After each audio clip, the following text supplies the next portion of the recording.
안녕하십니까. 허간 김동문입니다. 오랜만에 찾아뵙는 것 같습니다.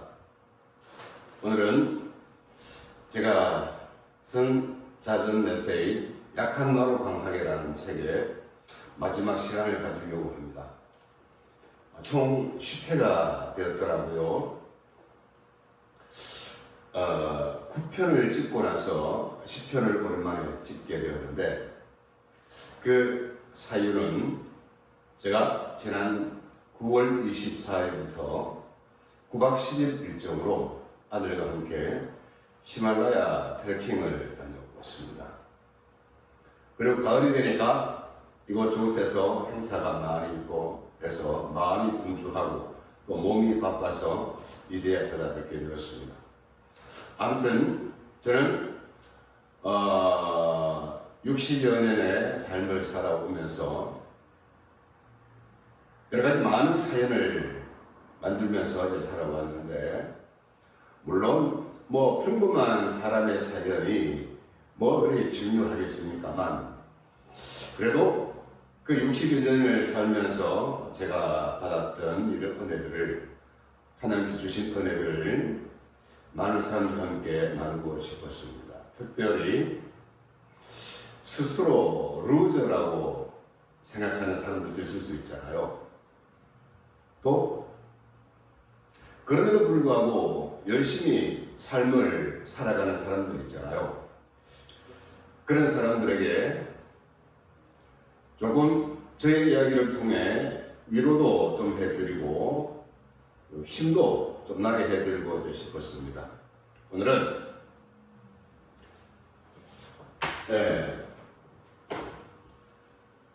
마지막 회 제10회, 내 이름은 히말라야 트레커다 라는 제목으로 함께 말씀을 좀 나눠보려고 합니다.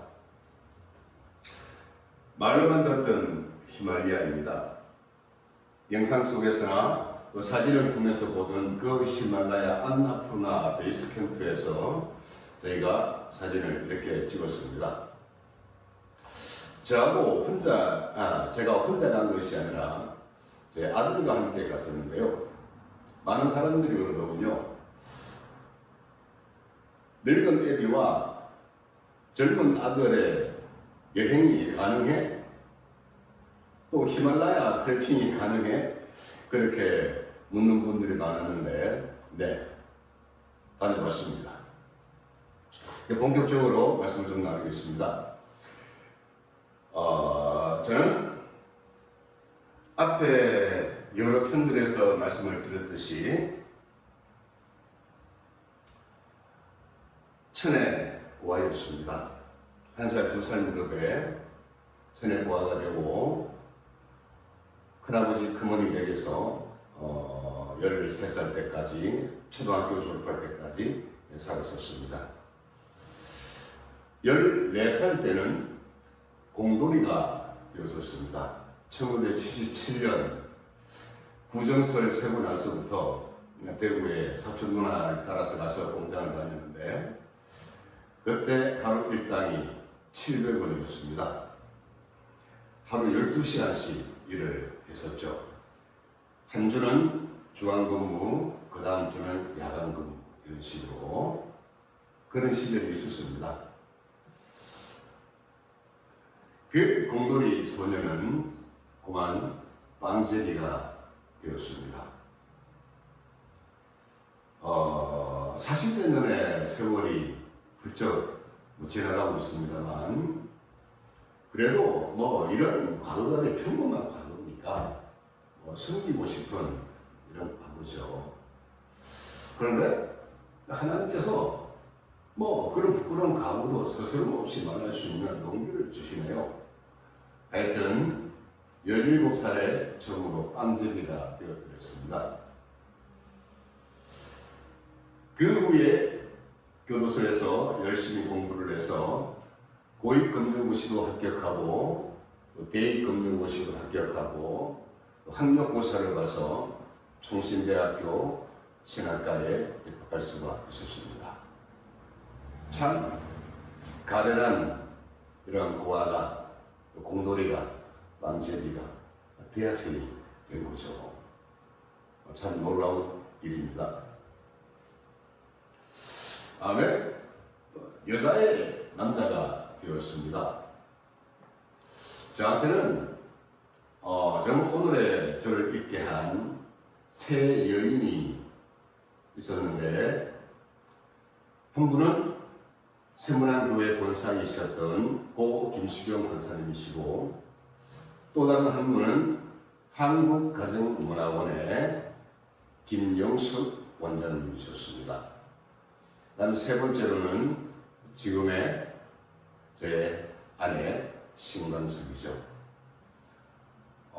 저는 장가를 못 갈 줄 알았어요. 장가를 정말 가고 싶었는데, 뭐 대학 4년, 신대원 3년 이렇게 7년간 기도해도 하나님이 응답 안 해주셔서, 그래, 뭐 나 같은 사람에게 누가 시집을 보랴, 그냥 혼자 살아야 되는가 보다, 이렇게 생각을 했었는데, 신대원 졸업을 몇 달 남겨두고 아내가 저에게 와 줬습니다. 내년 1월달이면 결혼 30주년이 됩니다. 또 두 아이의 아빠가 되었습니다. 저는 1살, 2살 무렵에 아빠 엄마를 잃었지만, 저희 아이들을 위해서 저는 지금도 살아가고 있습니다. 어쨌든 그 아이가 건강하게 옆에 있어주니까 얼마나 더 감사한지. 그러면서 저의 아버지는 너무나도 일찍 저를 떠나셨는데, 저는 아이들이 다 장성할 때까지 옆에 줄 수 있다는 것이 제 스스로가 자랑스럽기도 합니다.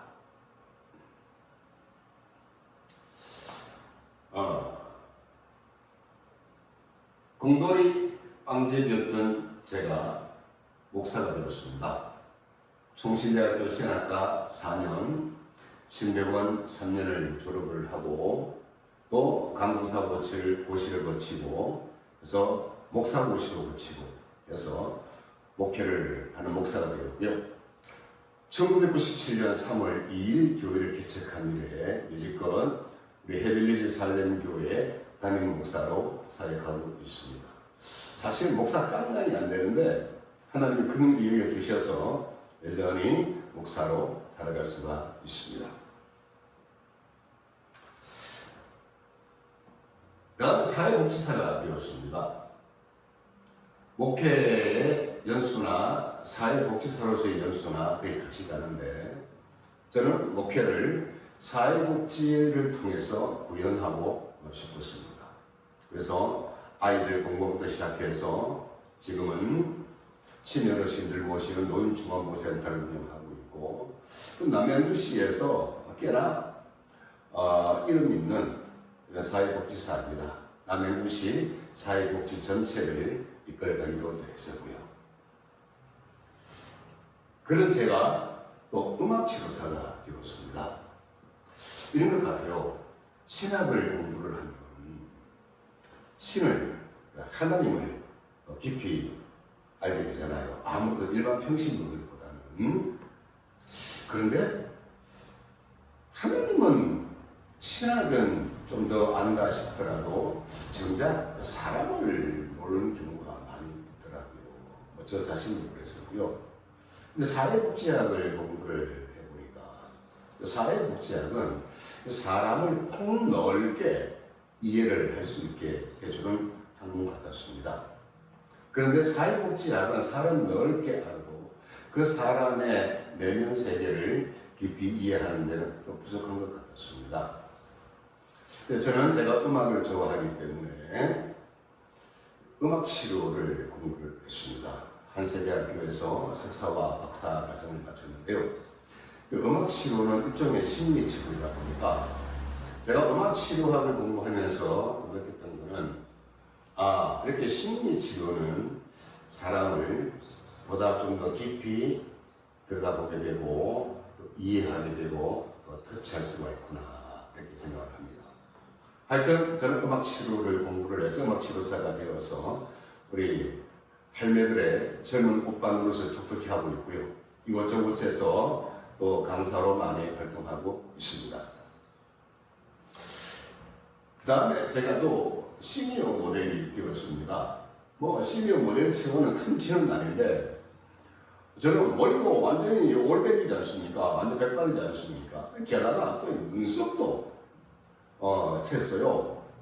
그런 캐릭터 때문에 제가 시니어 모델에 입문하게 되었고 간간히 런웨이 쇼에 참여하고 있습니다. 당도 작가가 되었습니다. 보다시피 또 이렇게 책도 제성했고 또 저희 교회 사역 이야기를 담은 살렘교회 25년의 이야기를 담은 책도 써냈고 또 올해 초에는 용기라는 제목의 책을 써내기도 했었습니다.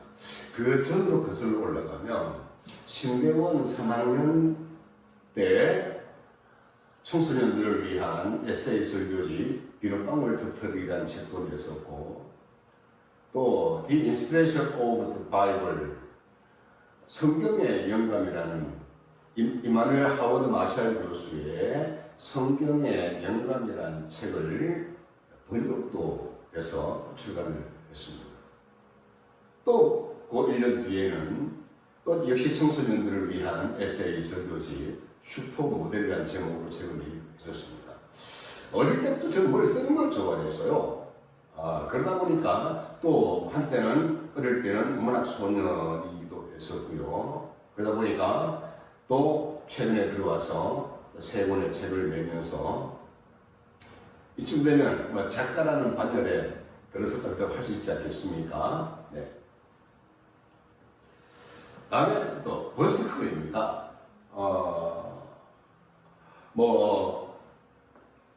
악기는 오랫동안 한 3, 40년을 제가 1990년부터 클라리넷을 배우기 시작했으니까 횟수를 꽤 됐죠. 그렇지만 여전히 아마추어이지만 제가 사는 동네에 오남호수가 있는데 오남호수를 비롯해서 이곳저곳에서 버스킹을 하면서 이렇게 시민들을 만나고 있고 또 음악을 연주하면서 사람들과 소통을 하는 버스커입니다. 저는 이 버스커 활동이 참 좋아요. 많은 사람들 앞에서가 아니랄지라도 그 시민들과 또 음악으로 만나면서 대화를 나누고 그런 것들이 저는 너무 좋습니다. 어쨌든 저는 이렇게 다양한 이름을 가지고 살아오고 있는데요. 돌아다 보면 어쩌면 저도 우리 아버지를 따라서 일찌감치의 세상에서 살아졌을 수도 있겠습니다. 이전 영상에서도 말씀드렸듯이 저는 17살 때부터 제가 최초로 초등학교 5학년 때 죽음이라는 것을 생각을 했었고 17살에는 죽을 작정도 하고 죽는 방법도 찾아봤었고 그러다가 사고를 쳐서 또 교도소에 갇히게 되었을 때는 1985년 12월 초를 기억하는데 그때는 진짜 그 감방 안에서 교도소 안에서 끈을 만들어가지고 자살 직전까지 갔었는데 다행스럽게도 그때 하나님께서 저를 불러주셔서 목사로 서원을 하고 그래서 악착같이 살아남게 되었습니다. 그렇게 살아올 동안 늘 마음에 빚진 자 없이 사실 제가 청소년기에 한 2, 3년 반짝 그때 좀 많이 방황을 했었습니다만 그 후에는 공부를 하면서 이 60이 넘을 때까지 정말 열심히 살았거든요. 이런 겁니다. 전과자는 할 수 없지. 어디 가겠어? 저는 이런 소리 듣기 싫었습니다. 또 어쨌든 사회에 빚이 있으니까 열심히 살아서 좀 빚을 갚고 싶었고 그 구체적인 실천이 목표를 하면서 저처럼 어렵게 살아오는 사람들, 또 뭐 어쨌든 사회복지를 발전시키는 것이 제가 진 사회에 진 빚을 조금이라도 갚는 것이라고 생각을 했었습니다. 그렇게 살아올 동안에 이렇게 늙어가고 있는데 많은 사람들이 저보고 멋있다고 합니다. 시청하시는 여러분도 그렇게 생각하십니까? 네, 저는 멋있게 살려고 정말 열심히 노력합니다. 남을 위해서 봉사하고 사회복지를 하고 심리치료를 하고 이제 그런 사람이 자기 몸 관리도 못하고 자기 마음 관리도 못해서 쓰겠습니까? 그래서 폼생폼사로 살려고 무척 노력하고 있고요. 제가 모시고 있는 우리 할매들도 저를 젊은 오빠라고 부를 만큼 나름대로 관리를 하려고 노력하고 있습니다. 살아오면서 어떻게 생각하면 마치 제가 좋은 집안에서 태어나서 좋은 환경에서 좋은 교육을 받고 잘 살고 있는 것으로 이렇게 비춰지고 싶은, 원래 젠틀맨이었던 것처럼 이렇게 비춰지고 싶은 이런 욕구가 왜 없었겠습니까? 그렇지만 이 즈음에 와서 제가 애초부터 잘난 사람 체하면 하나님의 은혜를 저버린다고 생각하게 되었었고요. 저는 한 몇 년 전부터 정말 제 인생의 최대 황금기를 보내고 있습니다. 여러 면에서 안정을 누리고 있고 평안을 누리고 있고 행복을 누리고 있습니다. 그 즈음에 저는 오늘의 저를 있게 하신 우리 주님을 자랑하고 싶었고, 저의 곁에서 옆에서 뒤에서 도와주셨던 분들을 자랑하고 싶었습니다. 저는 그게 은혜를 갚는 것이라고 생각했었습니다. 앞으로도 저는 그 마음 버리지 아니하고 하나님 부르시는 그날까지 최선을 다해서 하나님 앞에서나 사람 앞에서나 멋있는 사람으로 살아오도록 할 것입니다. 이제 제가 책에는 담지 않았지만 앞서 말씀드린 대로 지난 가을에 히말라야를 다녀왔지 않겠습니까? 이 뒤에 보이는 봉우리가 안나푸르나 봉 옆에 있는 마차푸차레라는 봉이고요. 높이가 6,900여 미터가량 되는 것 같아요. 그 마차푸차레, 이 마차푸차레 봉을 보는데 저는 여기서 뭘 느꼈는가 하면 안석이신 하나님을 느꼈습니다. 마음에 잔잔한 감동이 정말 전적 큰 감동으로 바뀌더군요. 여기는 이제 드디어 히말라야 안나푸르나 베스캠프에 도착했다는 표시입니다. 그래서 저의 또 하나의 이름은, 내 이름은 히말라야 트레커, 이렇게 스스로 붙여봤습니다. 히말라야는 사실 아무나 오를 수 있는 산이지 아니지 않습니까? 그런데 저는 아들과 함께 히말라야를 오르고 싶다라는 이런 삘이 강하게 왔습니다. 그래서 아들 보고 됐다 하니까 아들이 됐다 라고 했습니다. 그래서 둘이서 훌쩍 떠나서 고지 4,130m인 안나푸르나 베이스 캠프를 올라갈 때 4박을 하고 내려올 때 1박을 해서 5박 6일 일정으로 히말라야 트레킹을 타고 왔습니다. 많이 힘들었습니다. 돌아다 보면 제 인생은 항상 힘들었습니다. 10대 시절에는 10대의 히말라야가 있었고 20대 시절, 30대 시절, 40대 시절, 50대 시절 다 그 나이에 맞는 히말라야가 있었습니다. 이제 또 60대가 된 지금도 60대의 히말라야가 있죠. 이번에 히말라야를 오르고 나서 내려와서 이런 다짐을 했습니다. 나의 인생 히말라야를 결코 포기하지 않으리라. 나의 인생 히말라야를 무사히 올라서 하나님 앞에서나 사람들 앞에서나 자랑해야 되겠다. 이런 다짐을 했습니다. 좋지 않습니까? 사람이 그래야 되지 않겠습니까? 앞서 말씀드렸듯이 저는 이렇게 약한 너로 강하게라는 책을 써내고 또 이것을 또 유튜브 영상을 찍어서 또 사람들에게 알리려고 하는 이유가 있습니다. 어쩌면 저를 보고 너 그럴 사람이어서 라고 실망하시는 분들도 있을 테고 너 지금 잘난 체 하냐? 네 자랑하냐? 이렇게 생각하실 분도 있을지도 모르겠습니다. 그러나 앞서 말씀드렸듯이 저는 가련하고 가련했던 김동문을 오늘 이만만치 강하게 하신 우리 주님을 자랑하고 싶었고 김동문의 사람들을 자랑하고 싶었습니다. 저는 피지컬도 강하고 멘털도 강합니다. 어떤 고난이 닥쳐오더라도 휘적휘적 잘 헤쳐나갑니다. 이 시점에 저는 저와 같이 눈물 쏟으며 넘어져서 상처나고 소름의 눈물을 쏟으며 정말 생을 포기를 해버릴까 이런 사람들이 저는 많이 있다고 생각을 해요. 저는 그런 사람들을 위해서 또 이 책을 썼고 또 이 영상을 찍습니다. 스스로 루저라고 생각하는 이들에게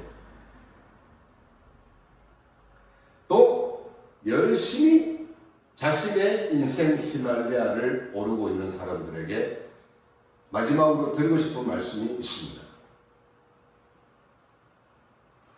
둠 스피로 스페로 이 말은 로마 황제 케사르가 남긴 말인데요. 뜻은 이렇습니다.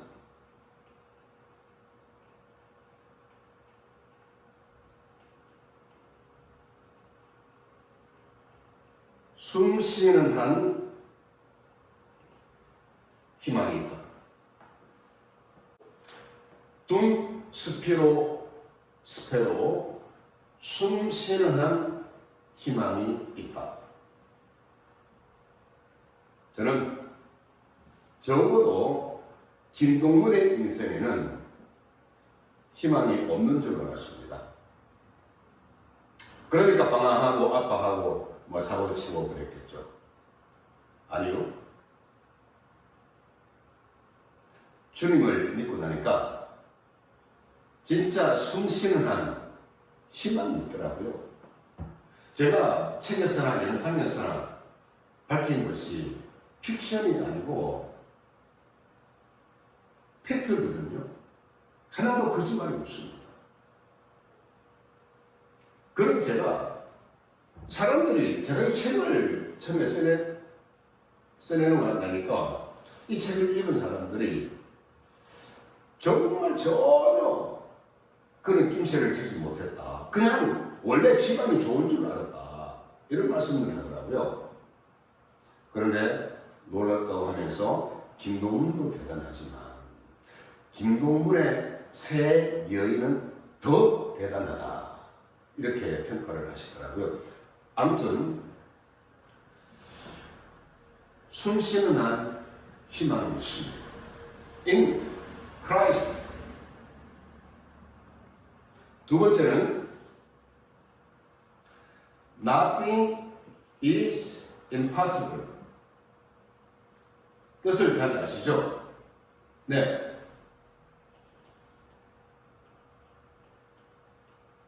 불가능은 없다입니다.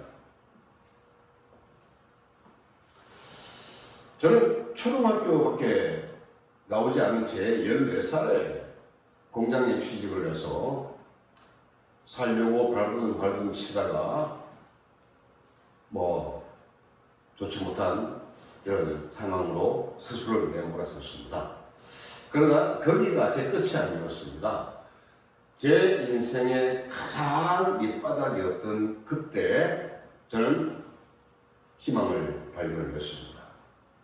숨쉬는 한 희망이 있다는 것을 우리 하나님을 처음 믿으면서 발견했었고, 그런 다음에 우리 주님 주시는 열심을 해서 공부를 해서 1년 만에 고위검정고시와 대입 고시를 합격을 했습니다.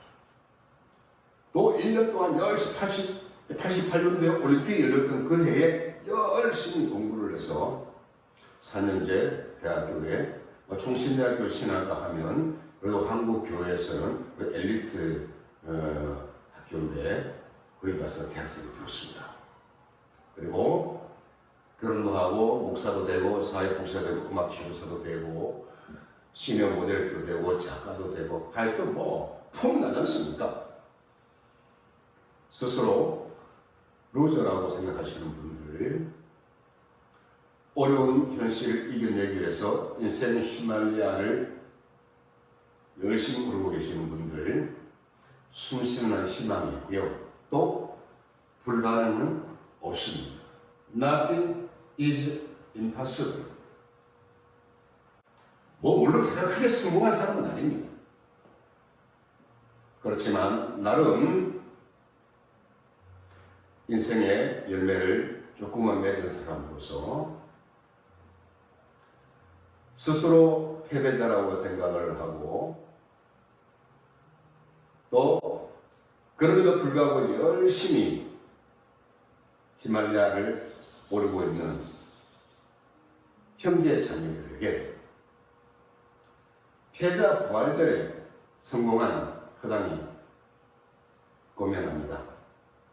주님 안에서 희망을 발견하시고 여러분이 원하는 것을 이루시기를 바랍니다. 약한 나로 강하게 시리즈 여기서 마치겠습니다.